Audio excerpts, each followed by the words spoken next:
Hello mga kampiyan-fiyan. So, may hapon sa inyo ang tanan. So, for today's video, kay mag-grocery na po ko na ano po ko diri sa Gaisano Center. Kauban sa akong anak. So, trapo sa taong singot kay murag igang man, tarong ang buhok. Tapos, ang sanina, para wow lang gihapon tatanawon. Di ta dog yot. Char. So, ako na ning tarungon din ni tarungon na ako ng butang. Una ang gatas, dayon ang diaper. So ing ana jud ko pag naana ko din sa cashier, ako jud nang ginatarong og butang, dili kay butang nga butang lang ka nga mura kag way batasan.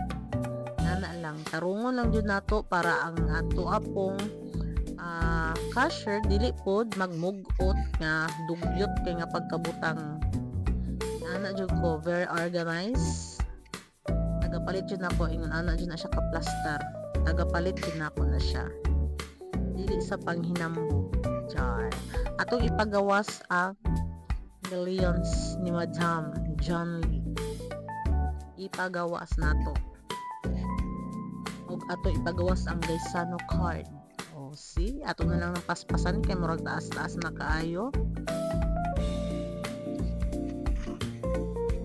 Hapit na mahuman kay hapon na jud kaayo basi mabiyaan ako an sa kumbana ug mangita naglaing kawaw. Char.